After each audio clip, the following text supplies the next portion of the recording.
आणि काय नेमकं घडलेलं आहे त्यांच्याशी बोलून आपण जाणून घेऊया. जातो तो करोडोंचा माल केवळ 5-6 लाखाला जो आहे तो या ठिकाणी विकला गेलेला आहे. काय भावना व्यक्त कराल?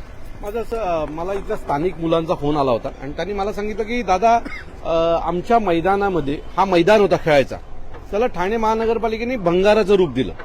ठाणे शहरामध्ये जो काही भंगार निघतो, ज्या काही गाड्या भेटल्या जातात, जो काही स्टील निघतो, बॅनर निघतात, तो या मैदानात आणून टाकला जातो. हा खूप प्रचंड मोठा मैदान आहे. मागच्या वेळेला मैदानाला आग देखील लागली होती दिवाळीला. त्याच्यानंतरही त्यात कुठल्याही प्रकारचा बदल झाला नाही. म्हणून मी हे पाहायला आलो तर इथे ट्रक भरत होते. म्हणून मी विचारलं कसलं ट्रक आहे, तर ठाणे महानगरपालिकेने एक टेंडर काढलं होतं. हा संपूर्ण भंगार जो आहे तो उचलण्याचा टेंडर होतं आणि त्याच्यामध्ये 8 टन रॅलिंग होती. 8 टन रॅलिंग, 30च्या वरती बॅनर, 80च्या वरती इतर गोष्टी, असं त्या टेंडरमध्ये लिहिलं होतं. जर तुम्ही इथे नीट पाहाल तर इथे आता 2 ट्रक भरून रेलिंग उभ्या आहेत आणि एका त्या तुकड्यामध्ये, म्हणजे जर तुम्ही पाहाल तर मागच्या एका तुकड्यामध्ये त्या लोकांनी एवढंच माल उचलला गेलेला आहे. ह्या 2 ट्रक रेलिंग मिळाली आहे. तुम्ही इकडे आलात पुढे तर हा संपूर्ण भाग हा लोखंडाने भरलेला आहे. तिथे प्रत्येक गोष्टीमध्ये लोखंड खाली पडलेला आहे. प्रचंड मोठ्या प्रमाणात लोखंड आहे. पण महानगरपालिकेने 8 टन माल आहे म्हणून सांगून हा माल विकायला काढलेला आहे.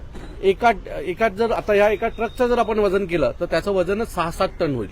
असे किती ट्रक निघतील याचा कोणालाच अंदाज नाहीये. एवढ्या मोठ्या भंगाराचा जर माल हा जर हे लोक 6 लाखात विकत असतील तर ह्याच्यापेक्षा मोठा भ्रष्टाचार काय असू शकतो? अहो, एक ऑफिस तुम्ही खोललात आणि त्यातला जो काही भंगार निघतो ना तर तो पण 40-50 हजार रुपयाला जातो.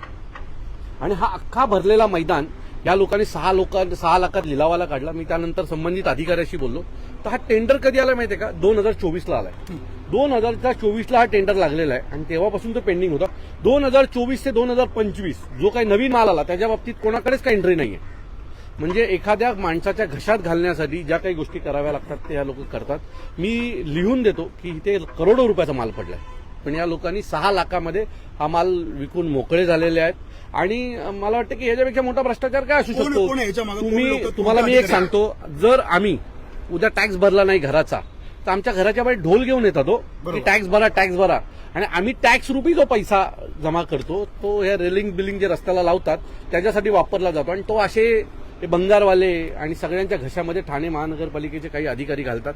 आत्ता या बाबतीमध्ये काही अधिकाऱ्यांना मी इथे बोलवलेलं आहे आणि मी स्पष्ट सांगितलं जोपर्यंत ह्या सगळ्याचा न्याय निवाडा होत नाही तोपर्यंत हे ट्रक आम्ही इथनं जाऊन देणार नाही.